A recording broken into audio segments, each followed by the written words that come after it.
Good evening, ladies and gentlemen. Welcome to today's edition of the Justice Review, where we like to take our favorite shows, fiction based in superhero, break them down, and give you guys that nit and that grit. And you know what? You guys know we don't hold back. We give you guys the truth and nothing but the truth. And today is a special one for you guys. Now, we've seen the Arrow series, and a lot of us had some misgivings about the way it ended. But you know what? Arrow had problems long before the season finale, long before the ending series, and today we're going to tell you where they messed up at. Now, it's a bunch of sections we don't broke this down to, and I'm pretty sure you guys can agree or disagree, but you're wrong either way. Now, let me tell you where Arrow has fallen. All right? What's our first category? Our first category we're picking off with, we're going to start with the heroes. Okay. So that's actually where they really started to falter, was when they started expanding more heroes in the Arrow Cave. This is the season when Wild Dog showed up. First of all, Mr. Terrific showed up. First of all, no. You forget one. You always forget her. What's the little girl name? Evelyn. She don't exist. She don't exist. Traitor. First of all, Traitor Tot. First of all, I'm not gonna let you slander Gaktastic like that. All right, my boy Wild Dog came in, started with the ruckus. So you will not slander his name in my presence. But I'll give you the rest of them. But you're missing one. His name's Ragman. Wildcat. Who? Wildcat. He came in one episode. Wildcat. I don't know what the you're guy saying. that trained Laurel. Who is he talking about? Wildcat. I thought Laurel had a He was a gym very membership. prominent character. Last I heard, Laurel trained at the YMCA with two Yeah. classes, and she became a superhero. Yeah, Wildcat.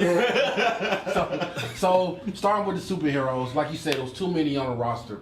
But picking up what you said, there was a character on there called Ragman who was so powerful that they was like, we got to get rid of him because he made Oliver irrelevant. Mm-hmm. When you have a guy who literally impenetrable bullets and can stop people without even trying, why do you even need Oliver? Yeah. But back to the I hero. don't need any of them. But go. I want you to expound on this too many heroes thing. So they basically opened up the Arrow Cave to all these different new heroes and personalities. It was a struggle to even accept them into the Arrow Cave, not just on Team Arrow, but even just as a viewer. Most of their personalities I didn't care for, and then it was the fact that they were just carbon copies of Team Arrow. So here's my thing about that whole concept and idea. I don't necessarily have a problem with there being a team of heroes because if you're Me neither. if you're going with this realistic route of a vigilante who is a regular dude that shoots arrows, other people should be helping him out, including out in the field, because eventually the shit's gonna get to be to the point where you can't do it by yourself. Mm-hmm. But my main issue was they worked so hard to, in many different ways, to undermine those characters so that they can prop Oliver up. And my thing is, if you want to showcase Oliver, then don't bring other people around. Because you're shitting on other characters who have the potential to be better than what they are just to make Oliver a better person. In the comics canon, most of those characters are better than him. Mr. Terrific being a prime example. You're right, and since you said that, and that's the issue that I had too, because all those characters are limited by Oliver's progression. Mm-hmm. They can't progress far unless Oliver jumps 2 steps. Mm-hmm. Yeah. So picking off that, I know you guys had a problem with the extension of heroes, but honestly, the fall of Arrow started with the original Team Arrow, the old school Arrow team. What you talking about, Willis? Now hold up. Now I know I'm gonna catch a little shade for this, but you know what? Bring it on in. The eclipse is coming.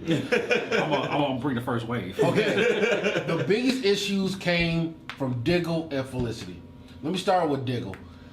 The one reason I like Diggle is because Diggle was the voice of reason as well as the big brother. He was one of the few people who called Oliver out on this shit. He was like, Oliver, you going on this one-man crusade. Well, why? How do you know your dad? Well, he asked the key questions. How do you know your dad wants you to do this? Do you think this is the best way to go about doing this? What is the end game? Mm-hmm. And anytime Oliver got out of pocket, Diggle always stepped to him and got in his face. And then somewhere around season 5 and 6, Diggle became a do-boy. Mm-hmm. He was like, oh, Mr. Oliver, is we hurt? Mr. Oliver, I can dance for you. Well, I would argue he was there from jump since he was his driver. Okay, but I love the fact that they brought that up in the first episode. He was like, "Look here," he was like, "Look here, I may be your driver, but I'll still mess you up." And there was still some sense that Diggle was his own man. Yeah, in the beginning, it was almost as if Diggle could have had his own spin-off show. Exactly. Like if do we really want a show about him trying to? I just said that. We'll get to that. I just said it felt like he could have had his own side story. But as far as character development, he could have been a standalone character.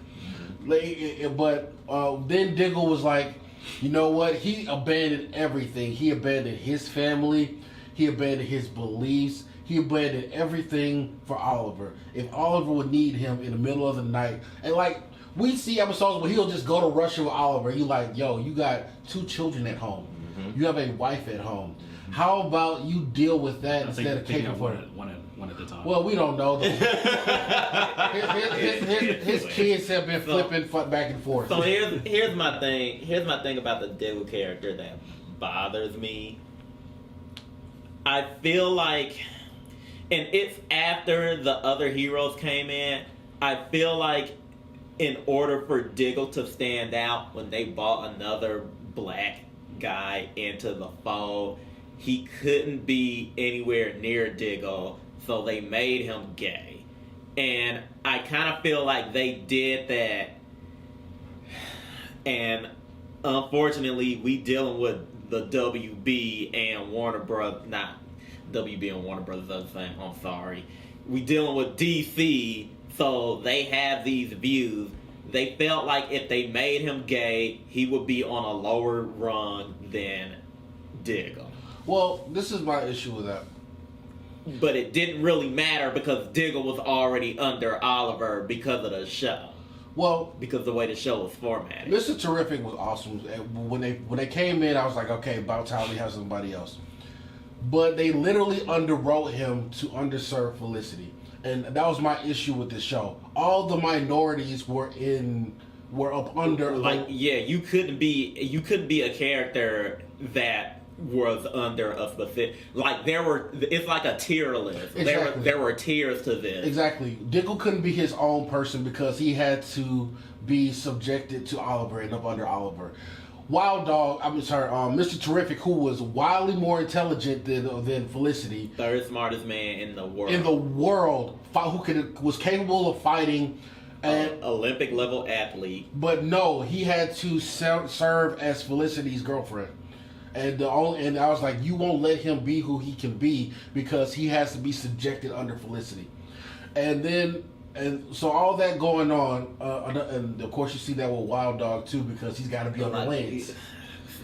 So it's funny that you bring up those characters because one of the things they have in common in comparison to the people that they're under is that they're minorities.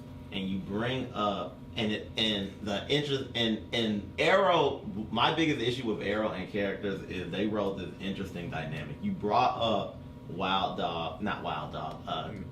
Mr. Terrific being gay, and I feel like the main issue with that was they made that his personality because every 5 minutes it was his husband or his boyfriend.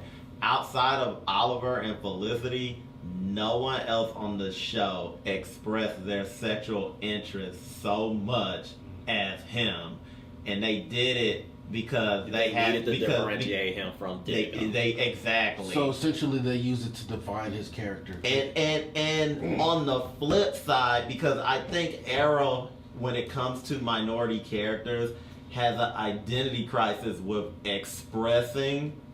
minority characters expressing who they are. This was my issue with the gay issue.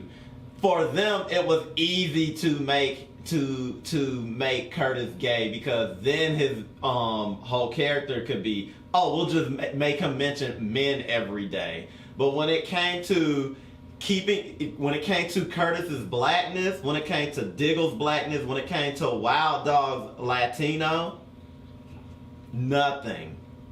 Like, you wouldn't know Like I just found it interesting that with the way Star City is, and specifically one of the biggest plot points was living in the Glades and the people that come from the Glades, and a lot of the heroes came from the Glades. They never acknowledged that they were not white. And it was really weird, but if you had a different sexuality, they were all for it. And there's nothing wrong with expressing that you have a different sexuality, but show it, don't tell it. And that was my issue with it. Like I said, I love Mr. Terrific, but they used his sexuality as a trope. And I thought that was offensive to the people who were watching it. For example, in contrast, like Black Lightning, Anissa and Grace Choice relationship looks like a real relationship. Exactly. When on Black Lightning, when Anissa showed up, she never had to say she was gay. They showed it. And that's all they needed to do. It was a real relationship with real dynamics, but when they do it in the Arrowverse, it's like they're playing with it. It's like, hey guys, by the way, I like guys, and I was like, you don't have to. We didn't need to know. And you notice that when they did because I feel like they didn't show it because they were afraid to. They were afraid to show, like, sure, he had dinner with his husband, but two dudes can sit at a table and eat a meal, and that can mean a million things. In all honesty, and it's weird, the Flash actually did it better with the Captain. Yes. Yep. So you brought up another character, Felicity. And this goes out to the fandom. Felicity kind of killed the show. It was a great concept for what it was, but then it became the driving force for why people watch the show, and it actually cut storylines that could actually make the show greater. We all know the comic books, and I understand that people want to tweak and change things here and there, but we all understand that Felicity herself never existed as a character. And she did exist as a character, but not in that way. Is that not in that way? She was a supporting character. She was Firestorm's mom. Yeah. She was a supporting character in the Firestorm comics. Exactly. So, but the fandom held the writers. I believe they held the show hostage and was like, "Look, either you have this or rewrite." In some instances. So here's my thing. I think they went in that direction because of the Laurel character, and if you see how that went, there was no way that there was going to be a Green Arrow Black Canary romance. So they shifted to Felicity because she was the only other woman around at the time that they could pair him up with. Yeah. Now with a bunch of these heroes, now we've gone through the heroes. And, the heroes didn't make the show bad themselves. It was some villains who helped it along the way. Now, who are the breakout villains that made this show go, why am I even watching this? Prometheus. You gotta explain. So the problem with Prometheus was it wasn't Prometheus. It was Vigilante, and you swapped it out because you wanted to do a silly ass reveal. Now, I would say Adrian Chase brought the heat, but Prometheus was a dud. Like, did they even finish the Vigilante story?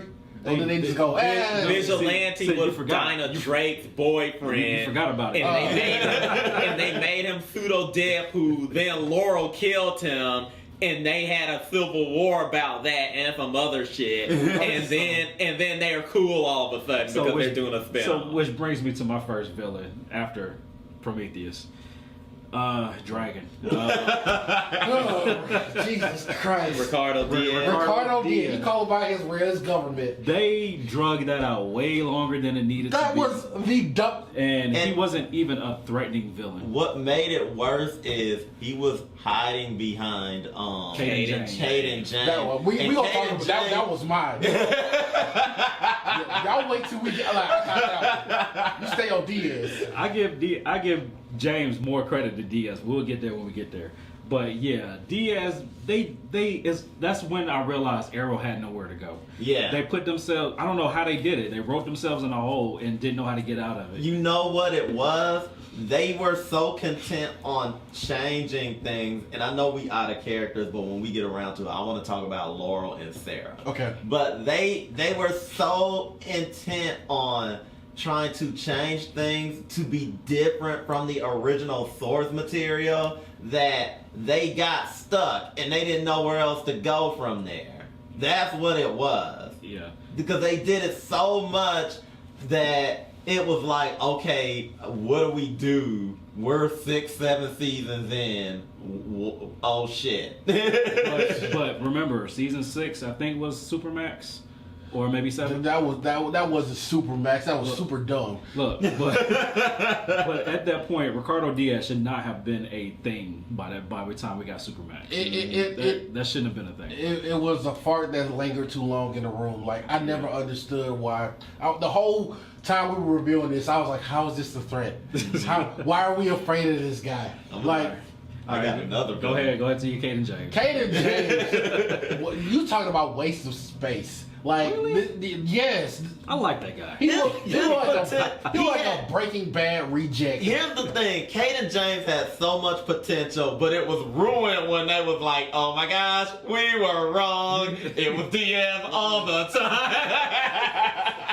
And it's like, When you want me to he believe- had his little Masters of Evil, Yeah. and like there was a guy there we didn't even know who he was. Yeah, like No, they we were were just there. No, they weren't the masters of evil. They were the masters of Bashan. all they did was stand around holding each other's dick all day. So I just thought the reveal was hilarious because all of them walked into the room and they were like, we're doing it. Oh, and then poor- Laura was like, and I'm here too. poor Vitali. Oh, no, KG Beast. Anatoly. Sorry.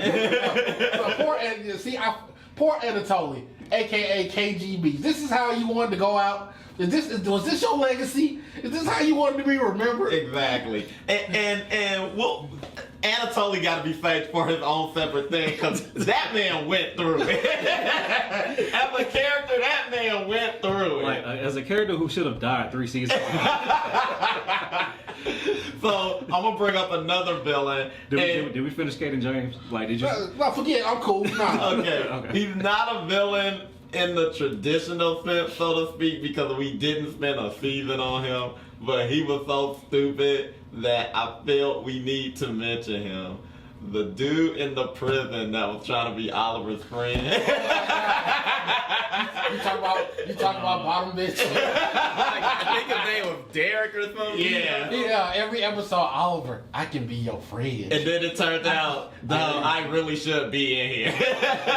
Talking about Gary. Yeah. He said, Oliver, why won't you love me? Why won't you make me your sidekick? And I was like, y'all are really pushing this. Y'all remember? Supermax was a weird Yeah, season. and y'all remember like Black Star or whatever that guy's name, the Oh. man that never died or something. The boy who never lived. Yeah. That's why Supermax was so dumb. I was like, Supermax was a badass comic. And this one, I was like, why are we doing this? Why are we doing this to each other? Yeah. But hold up. But going to the villains right quick. The key note that I want to take away from the villains is, one, they showed no progression. Every season, some asshole had a bow and arrow. Everybody could shoot. Everybody went to Dick's Sporting Goods and took up archery that You summer. mean Emiko? Oh my god! Oh god! Yeah, I was gonna get to that. That didn't even make any sense. Yeah. Like, that storyline was infuriating. You mad because your dad treated your mom like a side chick, and that's Oliver's fault? Exactly. And like you mad because everybody played the roles that they was meant to play. Your mom knew she was a side piece, and your dad knew she was a side piece. That was how it had to be. He knew that. They went into that knowing. Yeah. Like, look, you extra. She tried to cross the bounds. Exactly. But piggyback off right quick. The problem with the villains is that there was no growth.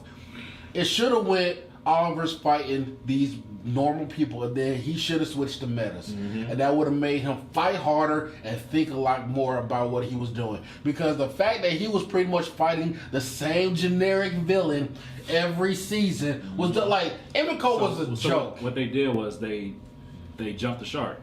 They went regular magic. Whoa, wait. Dial it back. Pull it back a little bit because they went regular, enhanced because of Deathstroke and then magic. I believe Deathstroke was the final good villain. Oh, sorry, Captain Boomerang too. I don't give a damn what y'all say. He was in there like 5 minutes. He was in there for 2 minutes. Then he got off in the finale. No, he got off screen. Yeah, with the Traitor Type. Unless we not forget Damien Dark. Damien Dark was funny. Yeah, I mean, that was M. Bison. he was on the line. Like there were things about Damien Dark where I didn't take that season he seriously. was feeling it, and then there were other things where it was like, okay, dude, we could tell that like you have no training with stunts or whatever because you're just doing this all day. The funniest part about Damien Dark is Diggle punching his wife in the face. And that's it. And him murdering Laurel. But that brings me to another point about the villains. Even the good villains, they ruined. Because Arrow had some good villains, but eventually they ruined them. Yeah. Because I feel like they ruined John Barrowman. Oh man! Because they kept bringing him back, and then it was to a point where he was hilarious, and he was like, "Why am I here?" Exactly. They Ra's al Ghul they ruined. Did they ruin Ra's al Ghul? No, he came and went. It was Nissa and Talia. They ruined Talia. They ruined Nissa. They ruined Damien. They ruined Anarchy. They ruined Slade. They ruined Prometheus. I would argue Slade stumbled in the beginning because you find out Slade's whole thing was, I'm mad because you got the draws before I did. Exactly. Thank you for bringing that up. Like, that was his whole reason for being a villain. You want to kill me because you didn't have game, and that's my fault? I don't even think they wrapped it because Joe, his son Joe, was a villain too. They didn't even finish that. You just skirted off. Exactly. Yeah. I forgot Cupid. Shut up. And here was Are you talking about the failed Suicide Squad? Yeah. And here was a good villain that we forgot about. But that's because he went so quick. The dude from Alabama. Who's this? I forgot his name. He was in there for half a season. Oh, you talking about Big Tyrone? Yeah. Yeah. Sir. Yeah. This is my corner. You gonna eat your cornbread? Because he was a good villain, and when they saw he was good, no, we put Prometheus in. Yeah, they put Prometheus in. No, they put Richard Dragon in. Exactly. Oh, what about the villains that never had a chance? Like fucking Deadshot. Deadshot was amazing when he get premiered. Suicide Squad. You shut the fuck up. Amanda Waller was amazing. Suicide You Squad. shut down. All these 5 villains we got. Bronze Tiger even left for a while. Suicide Squad. So let's get on the villains. China White. Let's throw it. Kind of just linger. Like I'm just at this point, I'm just naming villains. The Bee Lady. Y'all remember when Harley Quinn was in the episode? She wasn't. Okay, whatever. when they put a dude in a wig and then had the voice actor from the cartoon. Serious, that's what they did. But there were some key elements too, and I want to talk about next, like different changes from the comic books to the show that didn't really take. So go ahead. You want to talk about Sarah and Laurel? So my biggest issue, and this is where I felt like Arrow stumbled from Jump Street, was their handling of Sarah, Laurel, and pretty much the Black Canary character as a whole. And the reason I bring this up is, like, in the comics, you want to talk about strong female characters. Like, as far as women characters in DC goes, Black Canary is considered like number 2. Right there under Wonder Woman. She can actually box with Wonder Woman. And I felt like since Justice League Unlimited, they have not handled this character properly. And I kind of feel like Arrow led the way for almost a decade now with mishandling that character.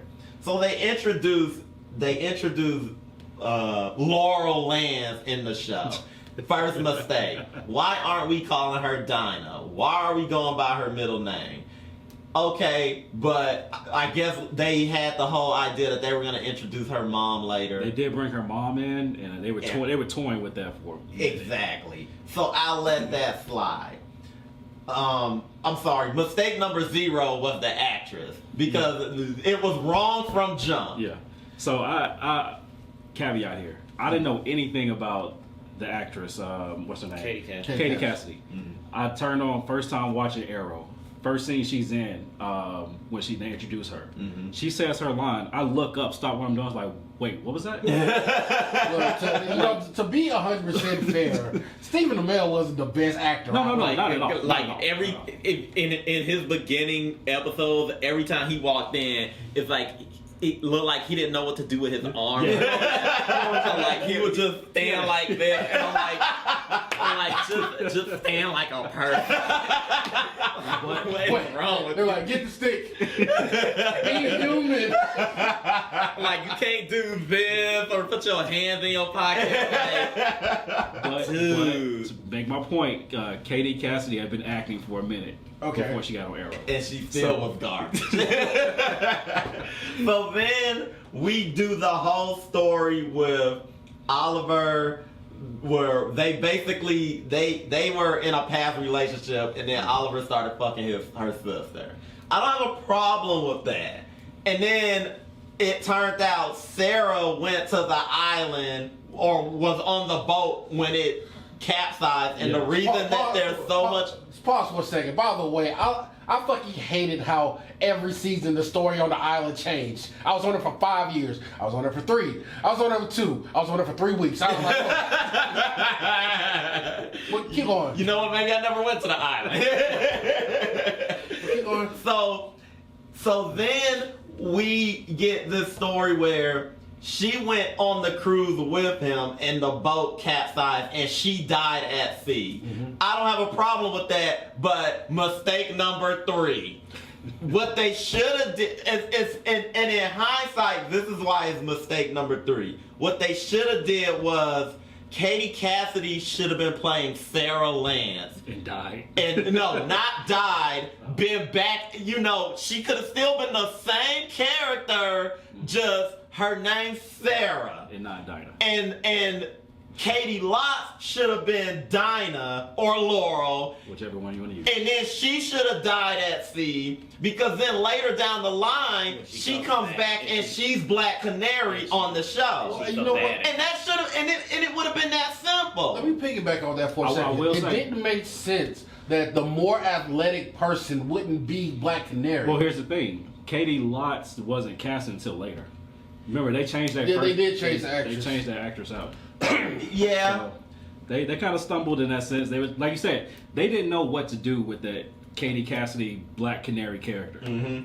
And it showed from the beginning. And that's the thing, because then we're stuck with Katie Cassidy being Dinah Lance or Laurel Lance, and she goes through this whole series, and they give her these dumbass storylines, like when she was an alcoholic she tried to fuck Oliver at his apartment, and he refused, and she got mad. Yeah. And I'm like, So I will throw one thing on that. Mm-hmm.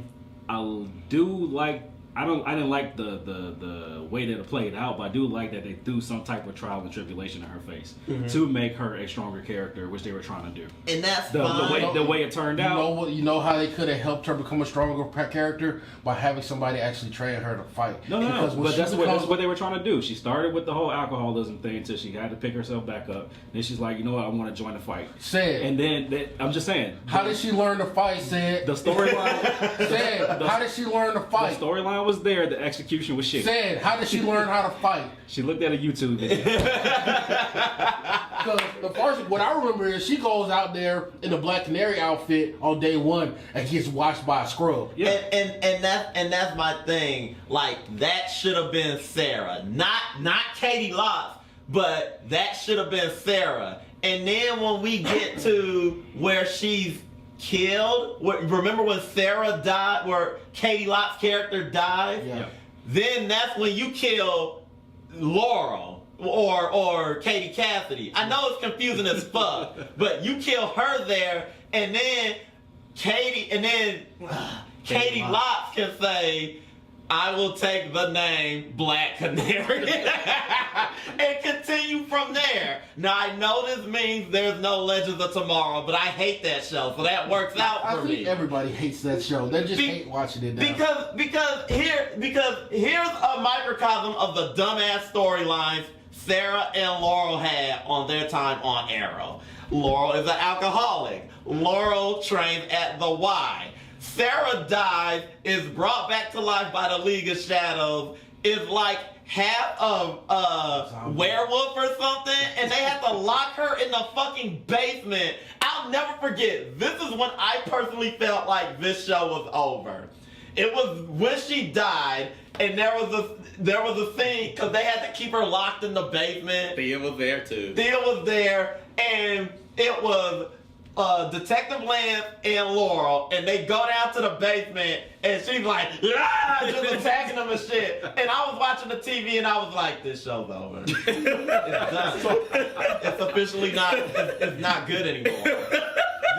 This is officially where it stopped being legitimate, and I can't take it seriously as a show. And I got off the boat when so Katie Lutz's character has been trained. She's been trained by the League of Assassins. She was dating Nissa, so her and her had that thing where they can fight each other. So she knows how to fight.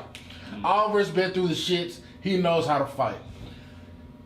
You cannot sit here and explain to me how Katie Cassidy, Black Canary, has learned how to fight. Period.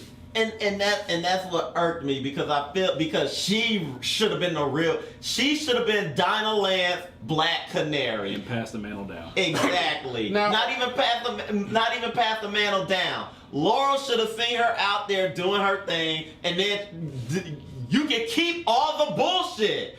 But the justification should have been when the season that they killed Katie Lotz's character off. They should have killed Katie Cassidy, and then Katie Lotz can say, you were using the name Black Canary. You went out on like 2 missions and you died. I'll take your name and I'll make it right. I'll be Black Canary and bridge the gap, and then we can keep going forward. Now, Can I say something in regards to what you were saying about strong women? Mm-hmm.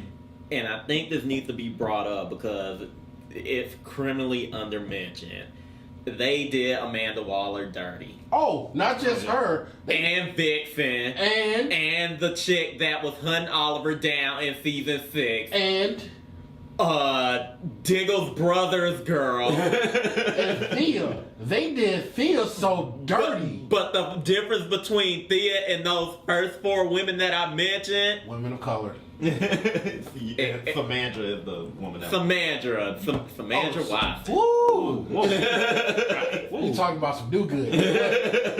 So there's a lot that went wrong with this show, and I want to talk about writing choices and just things that they decided to do. First of all, I know this is a cheap shot, but those shit ass wigs. But you know what? I'm gonna It kind of became a joke after a while. Mm-hmm. It was like a set piece. But let's get real for a second. Writing choices and decisions that they made. Why the fuck did we have to keep going back to Lee MU? Because that was the only other set they had. When they found whatever excuse they could to go to Lee MU, it's like, oh man, I lost my keys. They might be a Lee MU. And I was like, Don't go over there. Just give them new keys and be done. Hey, where you get that barbecue from? There's a big belly burger on Lee MU. we can pop over there. I was so tired. And apparently, Lee MU kept growing because there was different sections that were added every time they went. And then they killed Lee and you, and then bought it back. And then after Oliver died, had Barry go to Lee MU. Mm-hmm. So for me, writing choice, flashbacks were cool for however long they did. I think 5 seasons or whatever. Mm-hmm. And then it's like, hey guys, They did flashbacks for more. we're gonna do flash forward. Bet you didn't see that. Alright, this is what we gotta do. You like flashback? 5 seasons. Alright, bam. Season 6 coming. You know what we gonna do?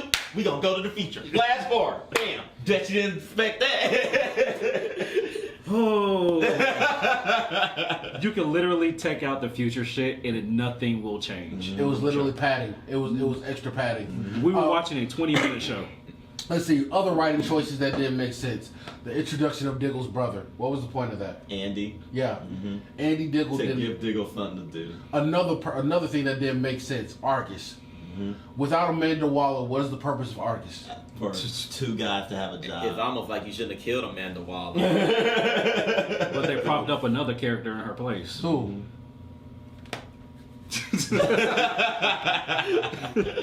Diggle's wife. Which I would argue there were ups and downs with that character, but I would argue they did her wrong in some things too. Yeah. Because, like, let's be real, when she was right, she was right.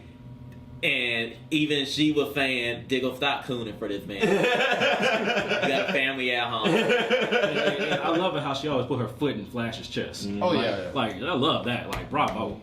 Show more guest appearances. But at the same time, that could have been Amanda Waller. You killed a black woman. Stupid ass show. Whatever. Yeah. Writing choices, like I said, for me, you jumped the shark and went straight to magic when they introduced Solomon Grundy, which could have been one of the first metas Oh my that God. Oliver would have had to fight Did against. you know how excited I got when I saw that episode? And it was like born on a Monday, and I was like, oh my God, it just hit every note right there. Yeah. Man, Like, like they ass. could have just did simple meta progression What happened to Amazo? and then eventually magic. Amazo the robot? Yeah. You know he was introduced, right? Never gonna do Well, that. so that was they introduced a boat and a guy. Exactly, and going back to my problem with Arrow and how they feel like we gotta tweak shit because our shit is different from the comics because we're gonna stand out. Yeah. And it's like, no. They introduced a guy. He used to actually play on Heroes. They introduced him as being he was going Talking to about the eventually, Haitian? yeah, eventually he was going to be the Amazo character. That never happened. They did bring in what was that, Red Tornado or something like that, or No, Amazo. Red Tornado was on Supergirl. In a crossover, they had robots. I don't know. Who cares? Other writing choices. Going back and retconning stuff that happened on Lee MU for just the mind stories. Like when he left to go to China to why? Let me tell you why they did that. I can tell you exactly why they did that. Because after a certain point, realistically, they were like, we can't make being on the island interesting anymore because they're shitty writers. And that's how he got introduced into Argus after he left the island.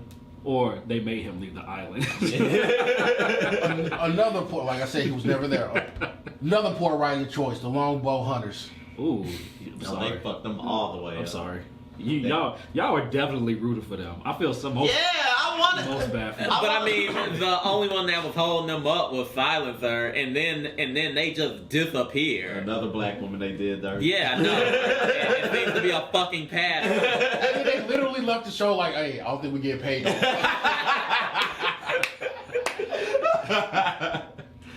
Let's see, another poor writing The choice. ups and downs of Anatoly.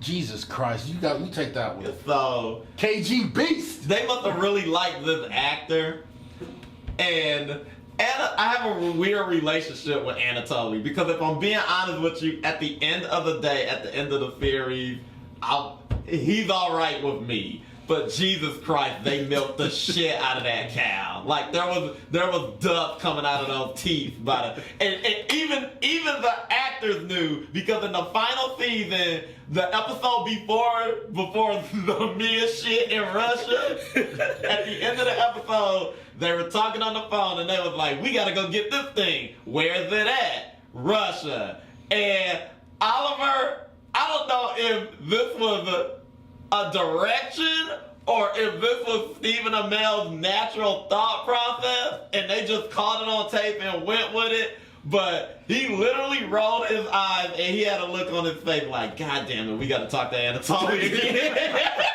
Not just that. At one point, Oliver turned to the camera, and now here's something you really like.